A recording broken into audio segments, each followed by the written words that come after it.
This is why the Occupied event and everything else is centered around New York. That is Rockefeller's hometown. And if you've watched my other videos, you know the relationship between Maurice Greenberg and Maurice Strong and the Rockefellers, with Project Paperclip as them being Nazi war criminals being brought over by Rockefeller Sr.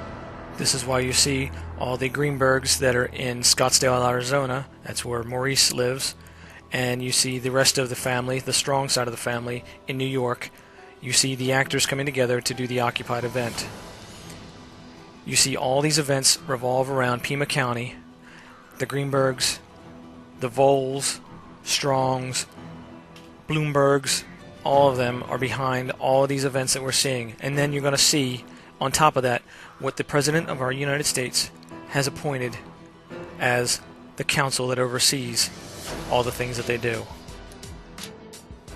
Now, before I tell you who the rest of the broadcast governors are and how they all relate to this whole event, let's go back and let's talk about the JonBenet case. Since now we've exposed the mother and the father, and of course we know who JonBenet is. We've exposed her as Lady Gaga in the last video. I think you'll be surprised at this one. Now, you're going to have to really understand that this next person, they're using prosthetics on his face, but you'll still be able to see the underlying frame and structure of his head is still there, and you can tell that it's him. They're using techniques in special effects with latex, foam rubber, and they're using prosthetics that are pre-made to overlay on a face and basically secure them and make it look like it's part of his face. It's what they do in the movies all the time, and it's something that they're doing here. We notice that the underlying structure of this nose is the same. Now what they're doing is they're putting a piece on the end here to change the shape of it. Now this one not so much as what you'll see in the cheeks, but you can tell that there is something added on here. But they're also using light, and they're using the makeup as an additional means to obscure who this person is. Now when we take a look at the ears, these in particular, these are the same person, but what's been done here is this one has had prosthetic put on the outside of it. Now you notice this huge lump right here. That's because they're trying to build up the cheek to come out to adapt for the prosthetic to look like it's a part of the actual face. But we notice right here, that part of the ear is still there. We notice right here the underlying structure of the helix is underneath here. See where it's blurred right here? That's because they've modified it. And we'll notice here, this is the same shape here, it's just been extended out. Now this could have either been done with Photoshop, or it could have been done with a physical prosthetic. Now it just depends on if we see a video of this, if we can match that video up to the stills, we can tell if it's been done either way. But we can understand that here's the underlying structure right here, same lobe, been pushed out because of this structure right here that's been stuck to the side of the face.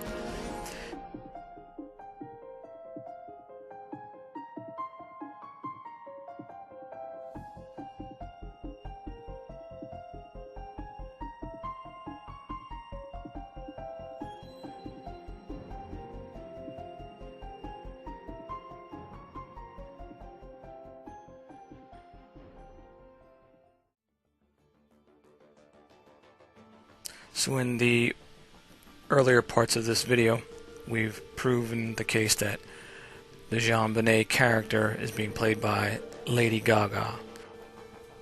She's also playing the part of Amy Winehouse.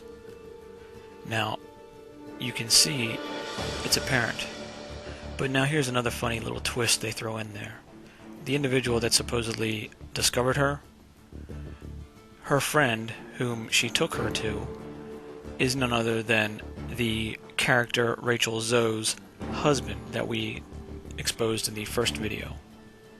So while we're here, let me take you on a little bit of a parallel rabbit hole and show you that Brad the person that you see as her assistant, that we exposed as also playing Bentley in the Bachelorette show, is none other than Johnny Knoxville from the TV show Jackass. Johnny Knoxville owns a production company called Dick House Productions that did the Jackass shows and several other shows. He is connected to, of course, the Jackass crew, but we see that the Jackass crew is doing more than just Jackass. Now, as you watch this story, on the surface it seems like a normal situation of a missing child. But when you look at exactly who's involved and what they're doing, it takes on a whole new meaning. The depth of deception that these individuals will go to make a profit is amazing. Now, it's not just one person making a profit. It's many different agencies, including these individuals that are actors, are profiting from this. And their profits are coming from individuals that are thinking that they're helping out in a cause to save or to find a missing child. Now, understand that in itself is a crime. It's a fraud. But just wait. It gets even better than that. These individuals are seasoned pros at this type of theft. As you're going to see, they are the same individuals that are involved in other missing children's stories that I've exposed. He wants to find his son more than anything, but he admits it'll take time. Kane Horman warns this case could drag on for 2, 3, 4 years, and even then, it may not be resolved. Now keep in mind exactly what he just said, because it's key.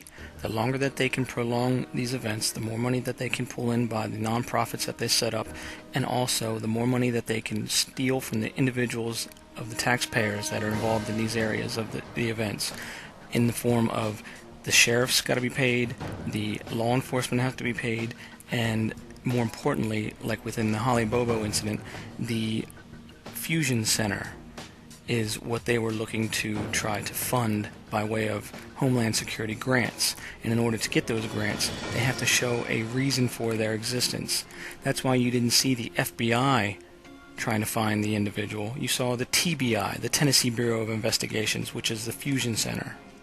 Another recurring thing that I see over and over again with these fake events is the fact that it's always the sheriffs that are the front men to the investigations. It's never the local law enforcement or the FBI or any other agency. It's always going to be the local sheriffs of that, whatever that jurisdiction is. And I don't know if you remember or not, but about 1.5 years ago there was this mass retirement or mass replacement of each of the sheriffs in all the major cities across the United States. And that story was sort of kept brushed under the rug by mainstream media, which of course to me is a sign that there's definitely something to it. Other than, Sheriff Dupnick, who has been in here since in 50 years, he says.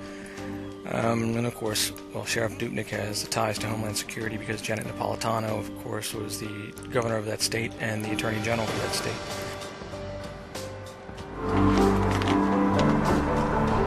After his son disappeared, Kane Horman quickly realized he wasn't alone.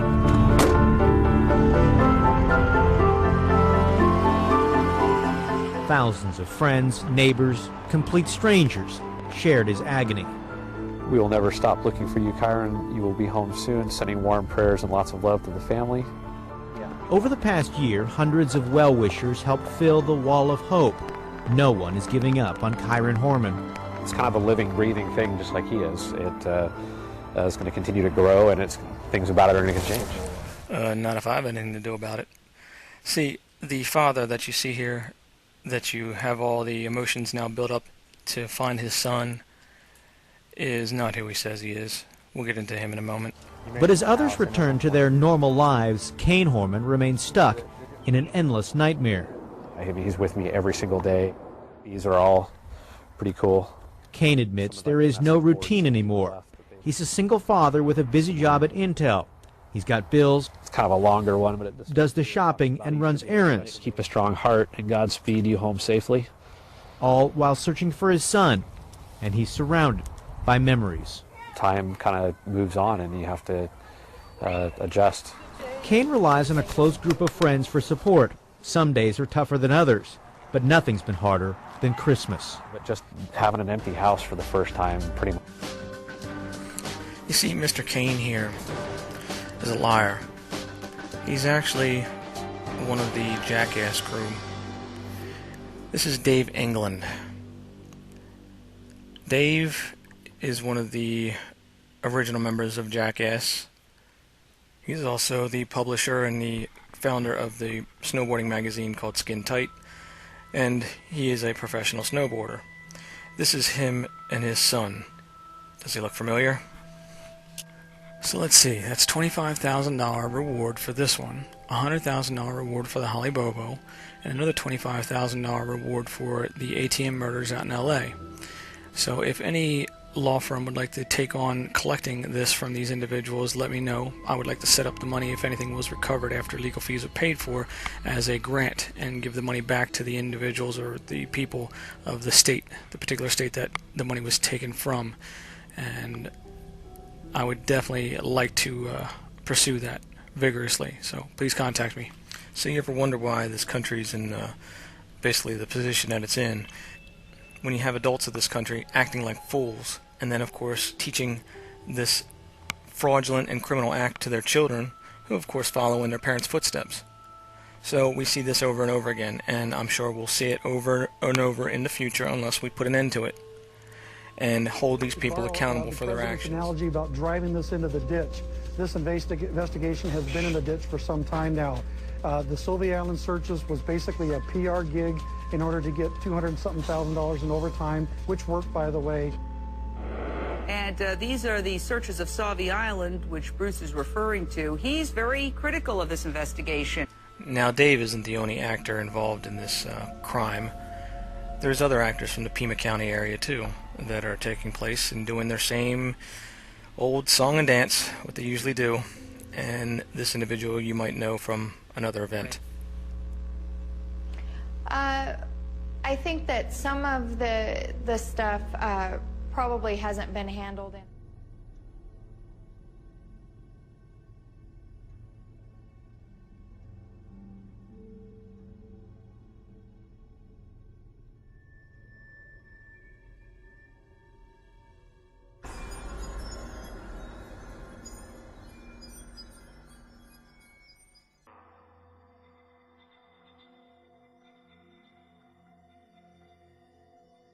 The right thing to do for our investigators. They want to hear from parents, children, teachers, volunteers, delivery people, anyone who was at the school that day between 8 a.m. and 4 p.m. Tears me up inside. I don't know what I'd do if I lost one of my kids.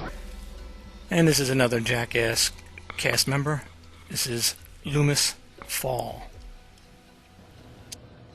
Well, and again, we see Loomis in occupied Brisbane, just like the other person that took part in the fictitious events that we see here in the United States.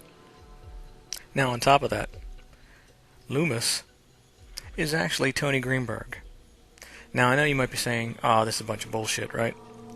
I'll believe it when they bring Wee Man out and show us Wee Man involved in one of these fictitious events then, right?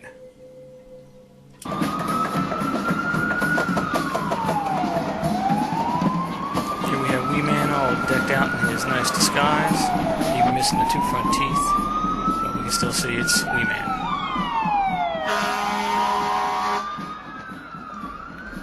I'll get into this shot later on in another video, but it's a gratuitous shot just to give everyone a cameo. As you see, there's Kenny Bloomberg in the background in the camo jacket, in the BDU jacket, and in front of him, Chris Pontius, who's the party boy right here in the yellow jacket.